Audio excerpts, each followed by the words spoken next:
My God could do anything. My God could do anything. My God could do anything. My God could do anything. His miracles and blessings I just can't explain. The sufferings, trials, tribulations, and pain. When I can't breathe, heart racing real quick. He says your work's not done, so it's not time yet. I never have to worry, cause he's always here. And when I don't feel him, I know he's still near. Worst times in my life when I thought I couldn't make it, God pulled me through the fire and said with him, you could take it. My God could do anything. My God could do anything. My God could do anything. My God could do anything. Hello, everybody. God bless you. Thank you again for joining in to the Crystal Jones Show. I'm your talk show host, Pastor Crystal Jones. Thank you for joining us. And by the way, happy holidays. God bless you. I hope that you're doing wonderful things during this time. I know different people celebrate different things, during this time between now and New Year's. And I just hope and pray that everyone will have a safe, a happy, and a wonderful holiday season. So thank you for joining the show. I want to acknowledge all of the followers. Thank you all for coming to the Facebook page. Many of you come to the Crystal Jones Show page and you're liking the videos that I'm putting up. You like the show page. You're telling people about it. So I appreciate you. Thank you. I also want to give shout outs to Elder Faith Hall, who's a minister with the Balanced Life Ministries, to Michael, who watches the show very often, and also to Pastor Wildman, who watches the show, and he tells me about the different topics that we've been talking about and what he enjoys about the show. And also those who are members of the Balanced Life Ministries. That is the ministry that God has entrusted me with. So thank you all. We have a wonderful show for you. We have Mahesh Bridges. He's going to be speaking later on. We're going to be talking to him about the wonderful things that he's doing with meditation and all the different things that he and his wife are doing with their company. And we thank God for them. So we're going to be talking to him later on in the show. But right now we want to get to the announcements. Coming up this Saturday, December the 9th from 12 to 4 p.m., the 10th Annual Writers Conference. They are going to be honoring new writers. As some of you may know, I go to that conference every year. Last year, they honored me with a Survivors Award for my show. So I appreciate them. The founder of the Writers Conference is none other than Angela McDowell. She and I met in Mount Vernon years ago. We used to go to the same church many years ago, as a matter of fact. But it's good to always still be in touch with her and the things that she's doing. And she's also in touch with the things I'm doing. So every year for the past 4 years, I've been like a keynote speaker and a presenter at her conference. So last year they surprised me and they honored me. And so that was really, really wonderful. But she's having the Writers Conference this Saturday, December 9th from 12 p.m. to 4 p.m. It's going to be at Christian Love Tabernacle Incorporated at 5 Manor House Square. That's in Yonkers, New York. So again, it's going to be at Christian Love Tabernacle, 5 Manor House Square in Yonkers, New York. For registration and information, please contact Angela McDowell at 914-954-3360. If you could put that up on the screen, the contact information for the annual Writers Conference. That's going to be this Saturday, December the 9th. And it's a wonderful conference. She doesn't just have adult writers, but she also has young people. She has young children that are writing books and doing wonderful things. And they're there with their books at the conference. And there are so many people there that are new authors because they're going to be honoring new authors as well. And I thank God for her conference because it's through her conference that I started my books. So I'm still working on my books. One of them, I have quite a few chapters, quite a few chapters that I've written. So hopefully, maybe 2018, I'll be finished. But I started writing the book through her conference. It encouraged me. So I guess sometimes with writing books, you have to also know when to close it up and just have a part two or something like that, or start another book, because I have a couple of books that I am writing. But the one in particular that I started, basically, a lot of it was started through her conference. So they're very encouraging, because when she first asked me to be one of her keynote speakers, believe me, I was like, what? But it encouraged me. And next thing I knew, I had a book in me too. So hopefully, I'm hoping in 2018, I'll be finished with this book. Sometimes it takes time, and it could take years in, writing a book and putting it together, because you have a certain audience that's going to be attracted to that particular book. And so I'm looking forward to that, to having a book signing and all of that kind of stuff. I'm meeting other new authors, and I'm trying to gather everybody together so that we could start a book club, because that also helps, encourage you to write your stories, because all of us have a story in us, and it's very encouraging, to sit around and share and encourage each other, to do those particular things. So get out to her conference. I'm telling you, you're not going to be sorry. You're going to meet the people, have good food and good conversation, and you're going to enjoy that particular conference. So please come out and be a part of the 10th Annual Writers Conference. Now, tonight, I'm going to do something a little different. I know it's the holiday season, and people have different, names for what they call it. Some people celebrate it as Christmas, some as Advent, and, different things like that. But I wanted to put a different spin on it this time, because a lot of times people somehow connect Jesus with the Christmas tree and the gifts and all of that kind of stuff. And all of that is nice in its place, but to tell the real story of Christ and why he came and who he was, it has nothing to do with a tree. It has nothing to do with Santa Claus checking his list once or twice, but it has to do with a specific birth that took place. Did it happen in December? We really don't know. December 25th, we really don't know. But Christmas with the gifts and all of that is something that people created behind the scenes of the nativity scene. But I wanted to be real with you. I wanted to bring it from a real point, because Christ was prophesied by the old prophets in the Old Testament. Isaiah is a major prophet that had so many different prophecies of Christ being born. And the thing was that those who were against him, like Herod, when Herod heard that he was going to be born through the wise men and all of that, basically I'm coming from Matthew with the story of the virgin birth, but he had been prophesied already in the book of Isaiah and in so many other places. Even in Genesis, God told the serpent that he was going to, create that divide between Eve and the serpent. So there was already prophecy going from Genesis on.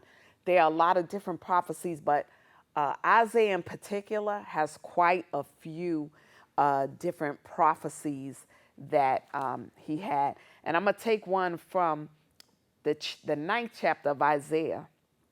And I've titled it today, The Suffering Servant and Refugee. Yes, Jesus was a refugee as well. Now, this is where I'm taking it from, is that it says on the ninth chapter in the sixth verse, for unto us a child is born, that would be Christ. Unto us a son is given. Remember, he came here as the Son of God. He was the suffering servant. And the government shall be upon his shoulder, and his name shall be called Wonderful, Counselor, the Mighty God. That's another way that people don't understand that Jesus Christ was God in the flesh. The Mighty God, the Everlasting Father, the Prince of Peace. Of the increase of his government and peace there shall be no end upon the throne of David and upon his kingdom, to order it and to establish it with judgment and with justice from henceforth, even forever. The zeal of the Lord of hosts will perform this. But then I'm going to also come to you from a scripture that a lot of time is omitted. And that's the 53rd chapter of Isaiah. And it talks about the suffering servant. It said, he is despised and rejected of men, a man of sorrows and acquainted with grief. And we hid, as it were, our faces from him. He was despised, and we esteemed him not. Now, in this scripture, it's talking about the suffering servant part. Because remember, when Christ was born, the Jews had thought that he came to save them from the Roman Empire. But that wasn't why he came. He had come to redeem us back to God, because man had spiraled out of control from the Garden of Eden. Remember, in the beginning, God created everything for us to enjoy in the first 5 days. And then he created us on the 6th day. But once we got in the Eden story, when we get in on the Eden story, we realize that man stopped listening to God and listened to the other voice. So now you're hearing about the suffering servant. Christ had to come to look us in the eye. He had to come as a man. He had to come meek and lowly. He had to come, he had to be born just like we were, so that we could, acquaint ourselves with him. So when he came, he is despised and rejected of men, a man of sorrows and acquainted with grief, and we hid our faces from him. He was despised and we esteemed him not. Remember, a lot of people, when Christ was here throughout his ministry, a lot of people did not esteem him because they were upset that he did not save them from the Roman Empire, the Roman rule. They thought that he was going to rescue them, but he didn't come for that. He came to set the captives free. He came to redeem man back to God. He didn't come to just save the Jews from the Roman Empire. Surely he hath borne our griefs and carried our sorrows. Yet we did esteem him stricken, smitten of God, and afflicted. Remember, he was crucified. And it says, but he was wounded for our transgressions. He was bruised for our iniquities. The chastisement of our peace was upon him. And guess what? With his stripes, we are healed. It was because of his stripes. It was because of the crucifixion. It was because of the beatings and all of that, that Christ, once he died and he rose again, through all of that harsh treatment that he got, all of the betrayal that came upon him, the betrayal of him through Judas Iscariot, and through his own disciples, they fled when they saw that he was going to be crucified. After he came out of that Garden of Gethsemane and he poured out his heart and he asked God, he said, let this cup pass from me, but nevertheless, not my will, but your will be done. So when they saw all of that, and then the Roman soldiers came to get him, his 12 disciples, his 12 disciples, they were out. They were out of there. They were like, listen, I'm out, because they about to kill him. because they thought too that Christ would rise up and fight. But he didn't come to be gangster. He didn't have that kind of, that was not his message. So I wanted to point out to you that this is serious. If you're talking about Christ Mass, Christmas, Christ Mass, he gave himself as a gift. He gave himself as the suffering servant. Your gift should be your life back to him. That's what you owe Christ. You owe him your life, not a Christmas gift for somebody else or this or that. This is a whole separate thing from that belief in Christmas. Christmas really has nothing to do with Christ. They call it Christmas so they can tie it in together, but don't be fooled. It has nothing to do with that. It has to do with the suffering servant. And when you read in Matthew, I want y'all, when you get a chance, I always tell you, if you may not believe what I'm telling you, but you always have that chance to go back and read the scripture for yourself. Search it out. Get yourself a good commentary so that you could do your hermeneutics, bring the then and the there to the here and the now, the customs and manners and stuff that was going on at that time. Get it and check it out, for your own selves.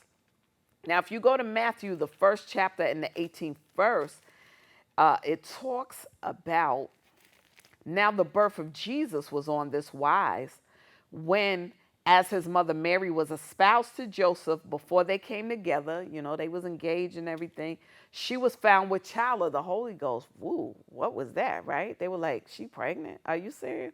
She didn't marry that man yet.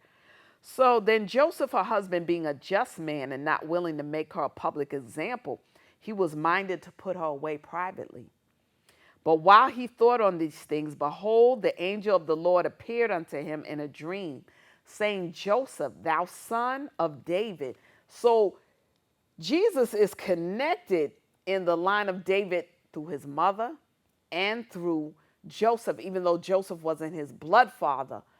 But Jesus was a part of that line of David. If you read, I believe it's in the book of Luke, it talks about his mother's lineage, connecting her to the Davidical line. So Christ was already in the line.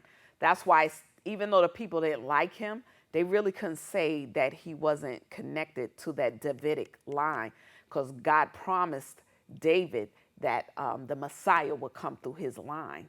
So so Joseph, thou son of David, this is an angel speaking to Joseph, saying, fear not to take unto thee Mary thy wife, for that which is conceived in her is of the Holy Ghost. So now there's confirmation. God is telling this man, don't worry about it. She didn't go out and get pregnant by somebody else.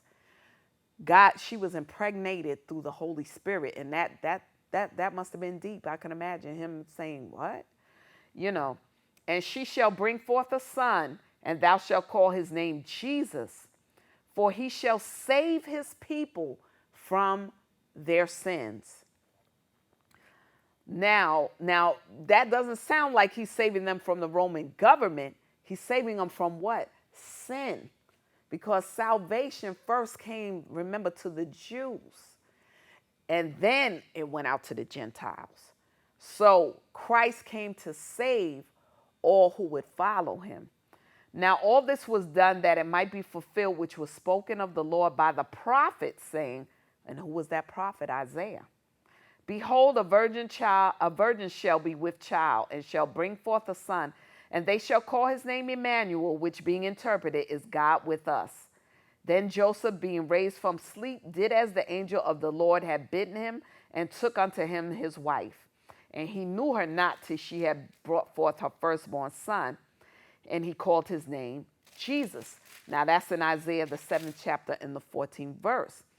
Now when you go into the 2nd chapter, you're going to see the wise men. They always say there's 3, but I don't see anywhere in here where it's talk about 3.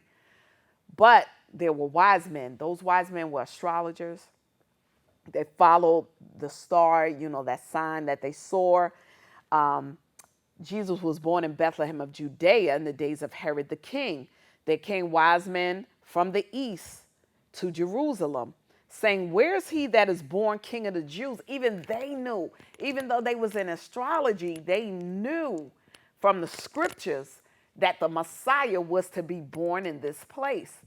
So they said, where is he that is born King of the Jews? For we have seen his star in the east. And that's another thing. Christ had already been born. They saw his star in the east. And you know that manger scene that they show you? No. The wise men came after Christ was born to see him. He had already been in the house. You know, they had moved from the manger. Now his mother Mary and her husband Joseph had already moved out of the manger scene.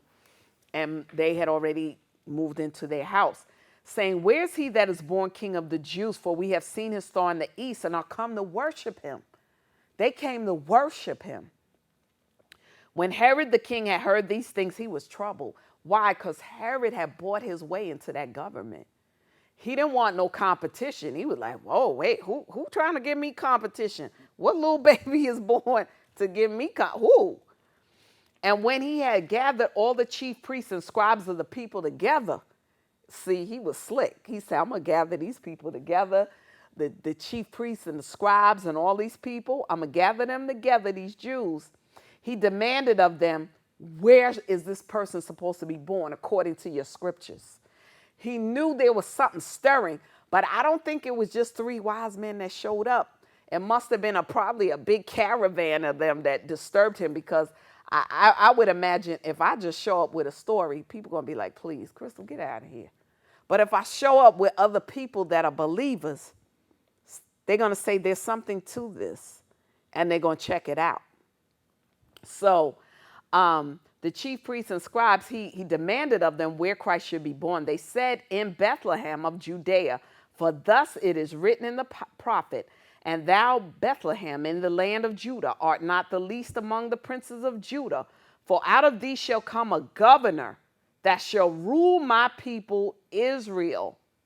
Then Herod, when he had privily called the wise men, inquired of them diligently, what time did this star appear? And he sent to Bethlehem and said, go and search diligently for the young child. And when you have found him, bring me word again that I may come and worship him also. So you lying to the wise men, say, oh, you know what, y'all, okay, y'all go find him. And then when you find him, bring me word so I could worship him too. But he wasn't going to worship him. He was trying to kill him. When they had heard the king, they departed, and lo, the star which they saw in the east went before them till it came and stood over where the young child was. When they saw the star, they rejoiced with exceeding great joy. And when they were coming to the house, so Christ had already been born, they were coming to the house, they saw the young child with Mary, his mother, and fell down and worshiped him. And when they opened their treasures, they presented unto him gifts of gold, frankincense, and myrrh. Now, after this, you're going to go on and read in the 12th verse. I'm in the 2nd chapter now. They were warned of God in a dream that they should not return to Herod. So they departed in their own country another way. Now, here's where Jesus became the refugee. And when they were departed, behold, the angel of the Lord, again, there's a lot of angels appearing before the people, appeared to Joseph in a dream, saying, arise and take the young child and his mother and flee into Egypt, and be thou there until I bring thee word, for Herod shall seek the young child to destroy him. So I wanted to bring that to you from another perspective, that Jesus was the suffering servant and he was a refugee. Yes, he was. And if you go further into the story, you'll see how eventually he came out of Egypt. There's scriptures talking about him coming up out of Egypt. In Hosea 11:1, he was to be called out of Egypt. This whole book of Matthew has a lot of prophecies in it that were fulfilled through these different prophets: Micah, Hosea, Jeremiah, Isaiah. Get your Bible and search the scriptures, for in them ye think ye have life, for these are they that testify of me. That's what Jesus said. So get busy, get your studying done. Don't be fooled by every tradition of men. Everything that they do, they deck the halls with boughs of holly and all that kind of stuff, but that has nothing to do with Christ. I'm telling y'all, it doesn't have anything to do with Christ. If you want to do it, listen, go ahead, do you. Have a happy holiday, and people have gatherings and stuff like that, but call it what it is. It's not celebrating the birth of Christ. Because if you're going to celebrate the birth of Christ, you're going to celebrate it with your life. If you see these people, they came to worship. They didn't come to deck the tree. And nowhere in here I ain't see nothing about no tree, y'all. I ain't see no tree nowhere in it. I'm sorry, y'all. I know you're going to be mad. Y'all might be mad. But I got to tell you the truth.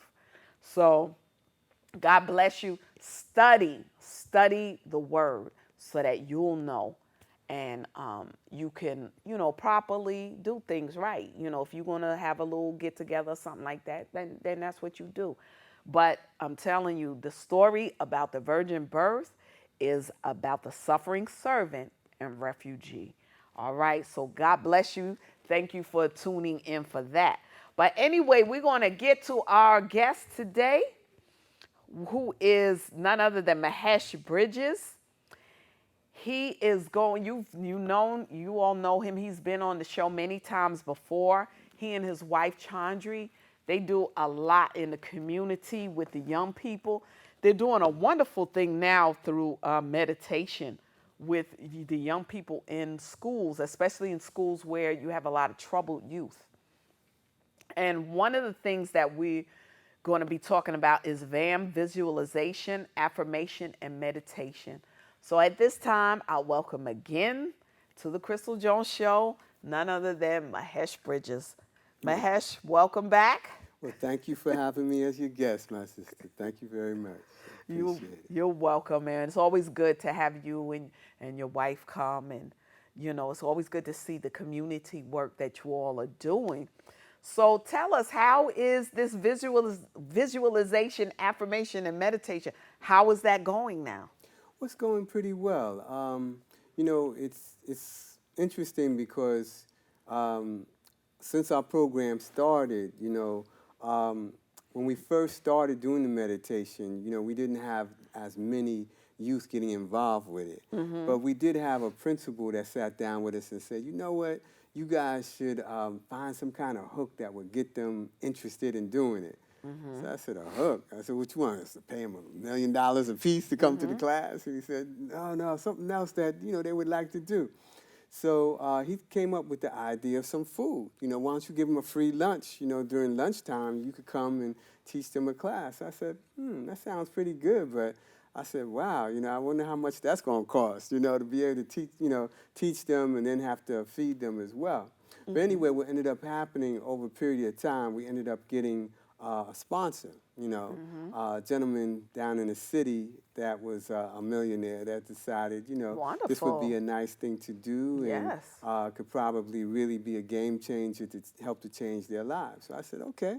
That'd be great. So he gave the money for us, and then we were able to buy some lunch food from a place called Dazzles, in Mount Vernon. It's a restaurant. And good old Dazzles was able to dazzle your tongue for a minute because it was pretty good. It was some really good food that they had, and everybody liked it. So we went from about 5 to 6 people to about 30 to 50 kids that were supposed to get into class, and it was just too many at that time. Because basically, after you get about 25 kids, it's pretty tight in there. So we had to tell some of them that we were going to have to create another class, and after we created the other class, then it would be enough for, out of 50 kids, we'll have 25 in each class, and we'll work it out like that. So it worked out pretty nice, and they had, we did the meditation and everything first, and then we ended up having them actually eat the food and everything, and they enjoyed that as well. Mm-hmm. But one of the beautiful things about this that was really nice was that it really helped. One of the main things it did for a majority of the students, it helped to get rid of a lot of stress, anger, and tension issues that they had. And unfortunately, some of them, really have a lot of that, and some of them had it on a mild, level. But the bottom line was, once they closed their eyes and did the meditation and everything, there was quite a few of them that came back and said, hey, this really was nice because I don't really have a lot of anger or stress, and it's gone now. So a lot of them came, be honest with you, to get the food, mainly to get their eat on. Yeah. But one of the things that ended up being a blessing for them as well was the fact that they were able to get rid of the stress. They were able to improve their grades through it. And the other thing was that some of them were athletes, and they were able to really improve their athletic ability as well. Because we had one brother that he was a track star. He became a track star. In the beginning, he came as a track runner, but he was unfortunately a track loser, because kept on, and he wasn't even really conscious of it, but he kept on seeing himself as losing, because he saw this guy he was going to run in the race with, and his legs looked stronger than his. So it was like, oh man, this guy's probably going to beat me. And then he saw other people that looked like they were also better than him. So when he actually got into the race and raced with these people, he already saw himself losing to them before they even, won the race or, had the race going on. So when you conceive in your mind that you are already going to be a loser before you even have the race begin, then what you believe is what you're going to achieve. And if you believe in that you're going to be a loser, then that's what you're going to achieve. So what we were telling him is that in order for you to actually be a winner, you're going to have to start seeing yourself be the first person to cross that finish line. You can't see yourself as being a loser and wonder why you're losing, But he wasn't really conscious of connecting the dots and seeing that. He was just saying that to himself, that he's probably going to lose because this guy looks faster than me and this, that, and the other. But in reality, he wasn't really putting himself in a position of being that winner, because you have to see yourself as that winner. Yes. And once you start seeing yourself as that winner and really conceive that you're going to be the first one crossing that finish line, that you are worthy of becoming successful in that race and being the winner, then that's when it starts to change for you. That's true. And actually, that's what really started to happen for him. Because he started, he even started saying the affirmation that we gave him, which was, see it, believe it, and you will achieve it. See it, believe it, and you will achieve it. So he started saying the affirmation. He started doing the meditation and actually seeing himself winning these races.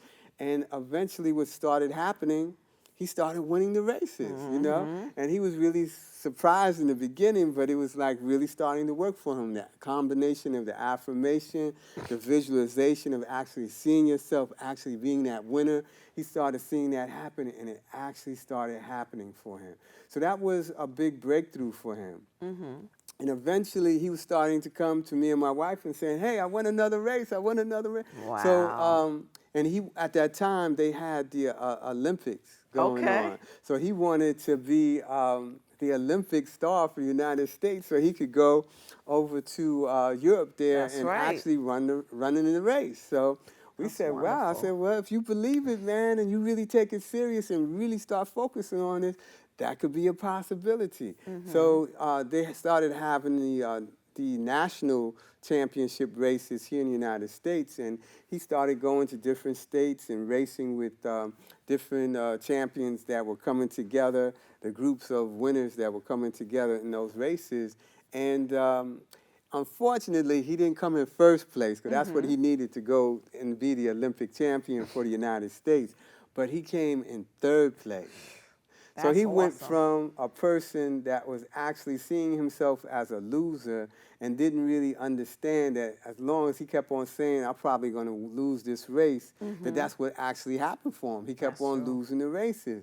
But once we started to re-establish that he had to really see himself as the winner, and that he had to start saying the affirmations so that he could start to reprogram his mind to really believe that he could achieve being the winner in the race, that's when the whole game started changing for him, and he started being a winner. And he went from being that loser to being the third national winner in the United States. Wow. So meditation can really have a very powerful effect on people. It does. But the thing about it is, you have to actually not only see it, but you have to actually believe it.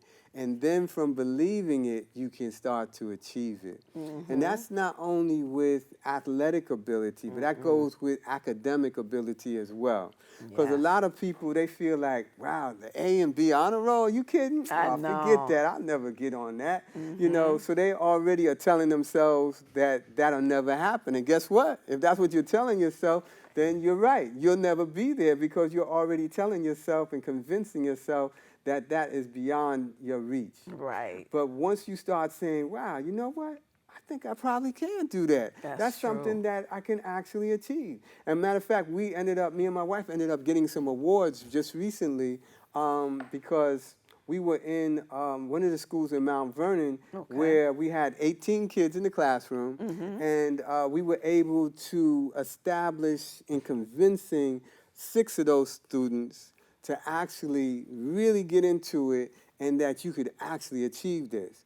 And it was interesting because after they did get on the A and B honor roll, a lot of them said, yeah, we was doing the meditation and I started seeing it. I really was believing it. I was doing the affirmation, seeing it, believing and achieve it. And it really started working for me. And I was like really glad to see that because my whole confidence started building up and getting stronger. And when I started taking these tests, I was studying stronger and everything. And it really started working for me. And I got on the A honor roll. I got on the B honor roll. You know, we were hearing out of the 6 because some of them were on the A honor roll, some of them were on the B. Right. And some of them had never been on that before, you know. Wow. So it was like Great really a achievement. great opportunity because it's a tool. When you take your mind, and which is I know a lot for a lot of people to conceive that once you start to really think in a more positive manner and you start Definitely. seeing yourself actually already achieving what you want to achieve and you really believe it with confidence and a knowingness that it can happen, it actually brings on a whole nother thinking pattern It that does. puts you into that space of success and achievement. That's And true. that's something that can really happen. But the thing about it is, if no one is really there to take you by the hand and show you that this is Right. what you can do, then basically, you know, they're stuck in that mode of, nah, I can't never be on no A or Exactly. B honor roll. Get You out need of here. That's somebody, yes. not for me. But once you tell them that, no, you can actually achieve that, but you have to actually start thinking in that mindset and actually start really having the confidence to believe that you can do it. As they say, you got to know that you know that you know that you can do it. And you will be able to do it. You That's know? true. And one thing I could say about that meditation, I've seen it work even in the healthcare industry with special needs people. Right, right. I've seen where, because I work in healthcare, and I've used the meditation, and it helps a lot of time, even with special needs people, them Right. being calm after they've gone through the day. And they have different programs and things like that, but getting them to calm down and think about how their day went and how now it's time to detox themselves from any, what could I say, anxieties that they may have. Right. Because when you're a person that deals with mental and physical challenges, a lot of times, I'm pretty sure, is probably even more magnified that you can't do this or the day didn't go like you wanted it to go. But to have that to calm down and detox themselves and just have that moment of just being. Just be in that moment for the minute. Don't sit back and think about what you don't have or what you're not able to do. That's a start for them. So I'm seeing that being done even in the health field.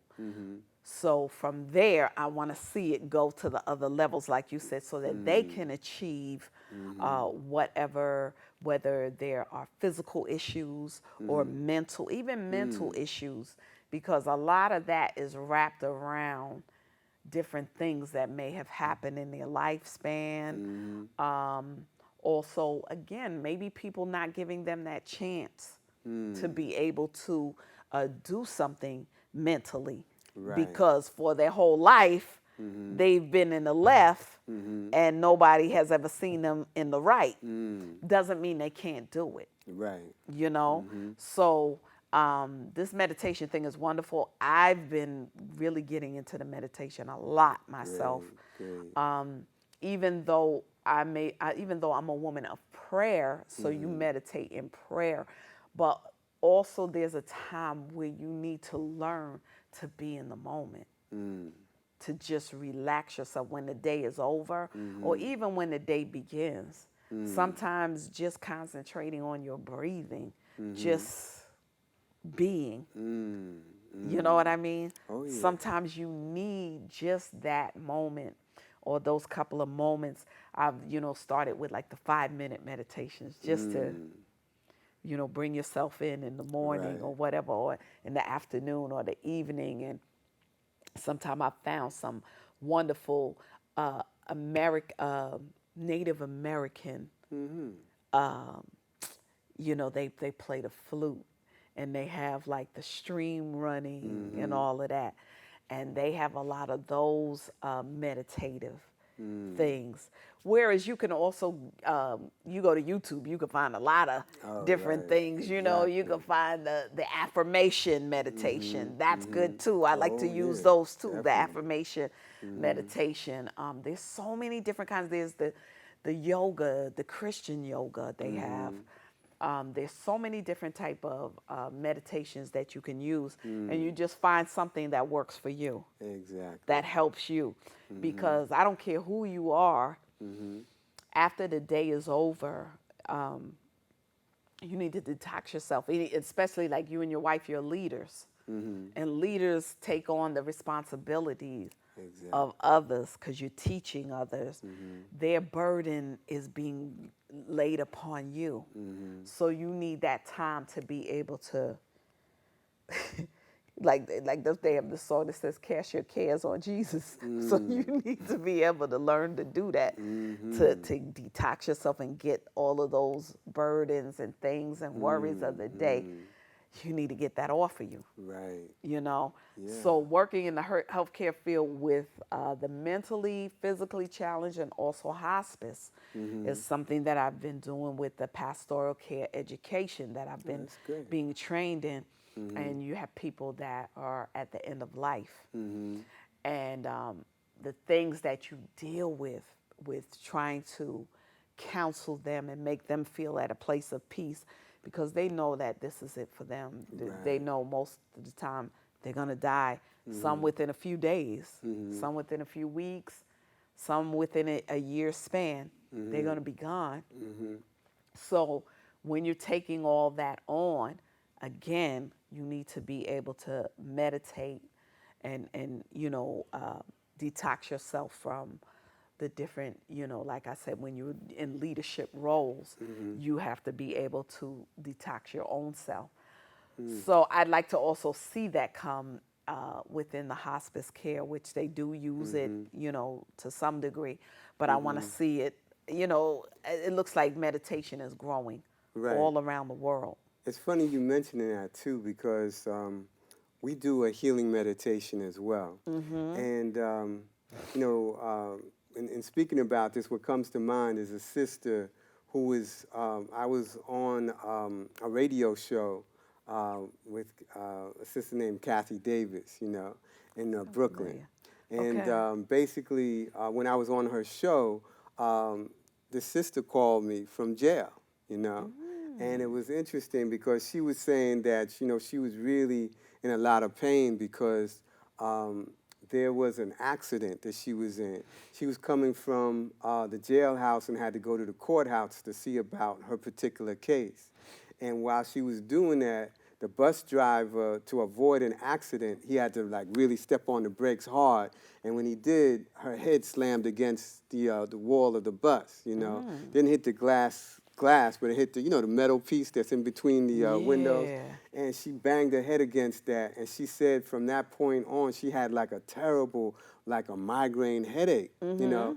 And she had that for going on for about 2 weeks. So she was telling me that for the last 2 weeks, they were telling me that I was going to go to the doctor, and the doctor was going to see me and everything, but I never got a chance to do that. And my head has been screaming for the last 2 weeks.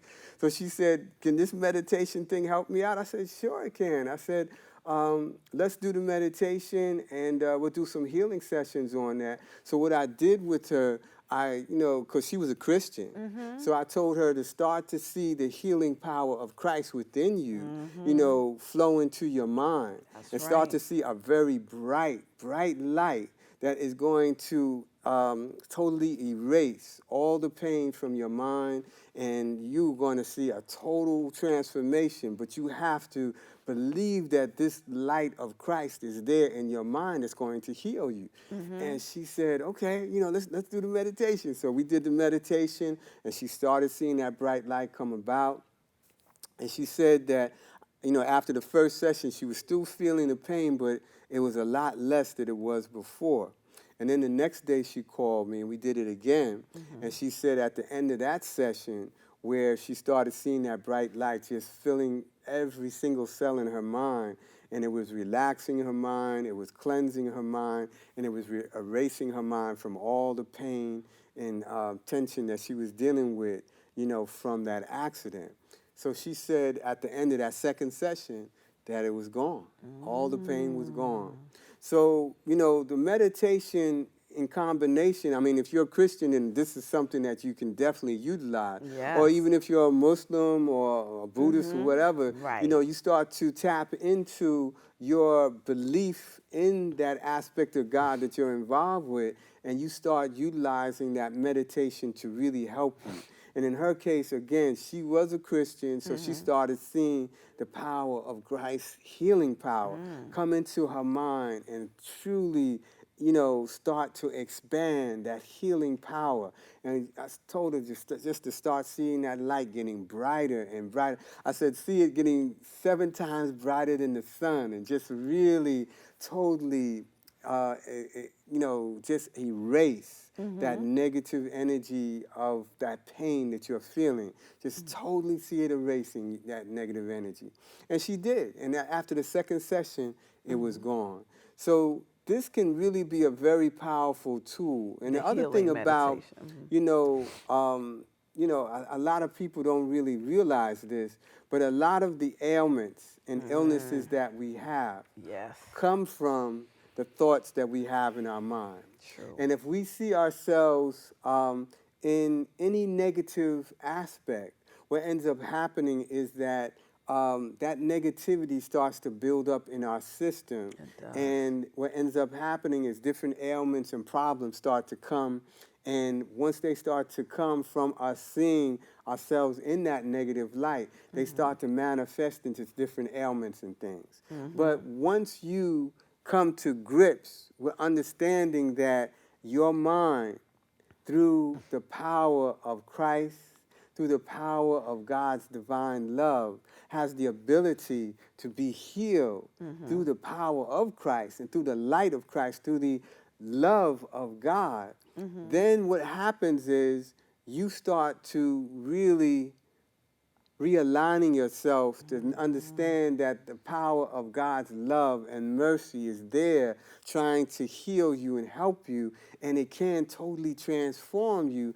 But again, you have to believe it. That's true. Without believing, and that's one of the things I never forget that Jesus said to the lady when he was walking through a crowd of people, and there was like one woman that reached out to her because she had some ailment that was really painful, and she said, if I could just touch him, I know I'll be healed. So she had that total faith She and did. believing that if I could just and he passed by, and he said, oh, great. And she reached out and touched him, and when she reached out and touched Christ, she said that the healing actually came about. It And did. Christ felt it and said, wow, somebody just touched Touched me. me. And the disciples were saying, there's hundreds of these people people touching touching you. you. What are you talking about? She said, no, somebody really touched me and was just healed. Her And he turned faith. around and said, who was that? You know? And she said, it was me, Christ, it was me. You know, you just healed me, you know? Her So faith when that touched her. happened, you know, she said, yes, and you were healed by the faith that you have Yeah. in me.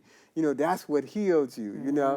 And she said, yes, yes, you know, I thank you so much, you know? And she was like, tears in her eyes and everything, but she was so glad that that healing came about, that, you know, he actually came by her and she actually had a chance to touch her. But she knew it. Like you said, she Definitely. already knew. Her belief system was like, Exactly. I got to get to God. Right. Because if I get to him, Exactly. and faith moves God. Exactly. He's not moved by our words. He's not even our prayers. Mm. He's moved by our faith. Exactly. That's what moves him.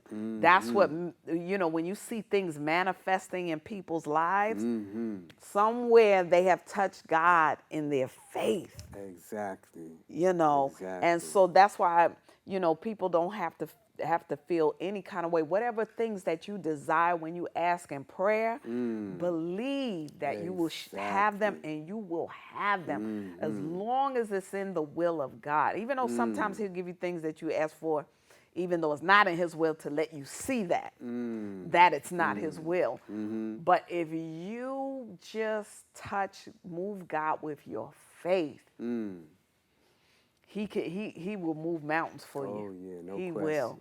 No question. So that's why he said, if you had the faith of grain of a mustard seed, Exactly. you will say to that mountain, be removed and cast into the sea. That's And it. it will be done. But he said, just a grain. You just got to Exactly. have a little bit of faith Exactly. to move mountains. There you go. And it can happen. It sure can. It sure can, It's just a little bit. It's a beautiful thing to be able to know that you can actually transform your health. You can actually transform your financial situation. You could actually transform your academic situation can. by having faith not only in yourself, but in God as well. Yes. Because in knowing that God's ability to bring about the transformation that you're looking for, whether it's, like I said, that academic. We had a sister that was a part of our, because we also have a conference call that we do every Sunday Oh, yes. at 8 o'clock, right? And basically, it's a national call. So this was a sister that called in from California. But she was in a serious problem because her, I guess, what you would call it, the owner of her apartment building raised her rent. Okay. And told her that she had to pay an additional amount of money if she wanted to stay. And if she couldn't get this money in the next couple of weeks, then he was going to say bye, you know. And she was like, wow. So she came to us, unfortunately, the last week of that situation, and she shared with us her situation. She said, listen, I don't have much time. I only got a week left. But I got to be able to somehow get this money together, and I'm a part of your crew already. Can we all meditate on this? And I need this money. Otherwise, I don't know. I guess I got to stay at a friend's house or a relative's house or something. But I don't want to be sleeping on nobody's couch. I want to have my own place.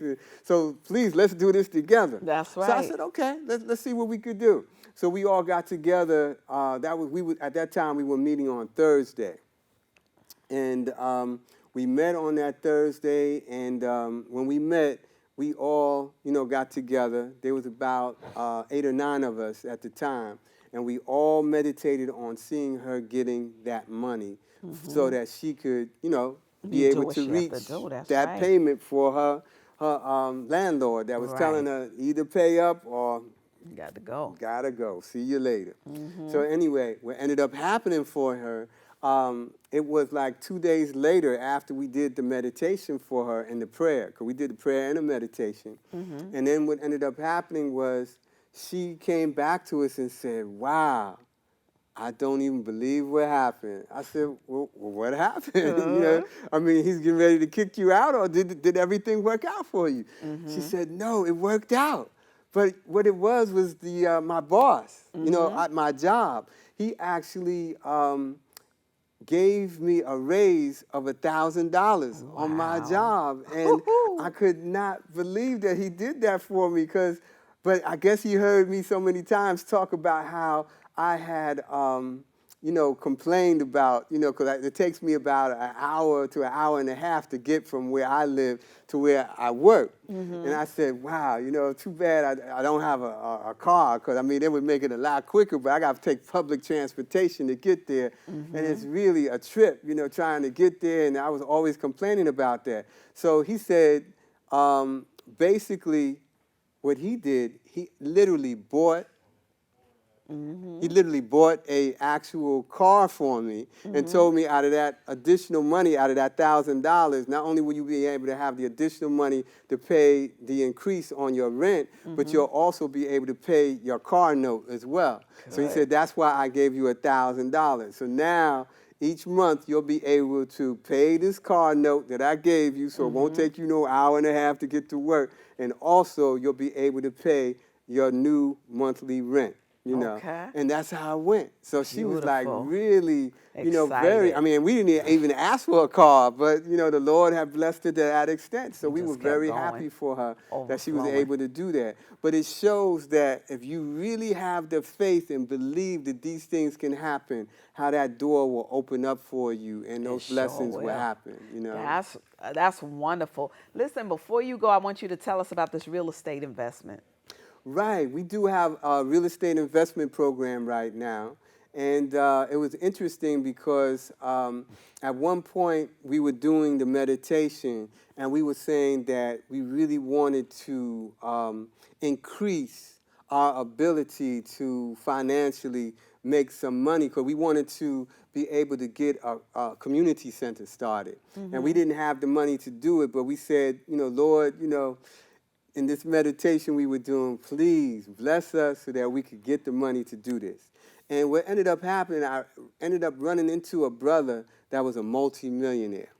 And he was telling us that, you know, he became a multimillionaire through the real estate. And he was going to take us by the hand and show us how we could actually do the same thing.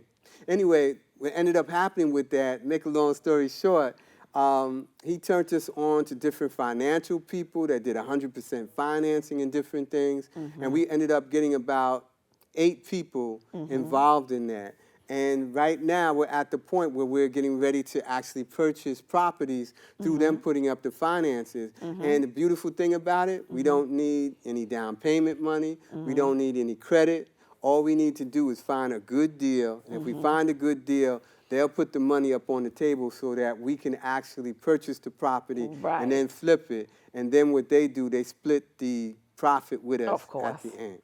So it's a beautiful opportunity to make some serious money in real estate. And the brother was showing us, and all I could say is, if we continue to follow what he has shown us with the connections we have, we'll be making some serious money and be able to get that community center for our people and also be able to take care of ourselves and our families as well. Well, that's wonderful. This hour has gone so fast, and we're so glad you came back to visit us again. Could you give everybody your information if they want to get in touch with you? One thing I will say, if anybody is interested in actually getting involved with our conference call that comes in the evening on Sunday, they could call me at this number. That's 914-979-6372. Again, that's 914-979-6372. And also, if anybody has any healing problem that they need some help with, they can also call me at that number as well. And last but not least, if you have a child, a son or a daughter that needs some help academically or athletically or emotionally, call me again. And we'll see what we can do. Stay balanced. Happy holidays. God bless you. Join us again. Yes, indeed.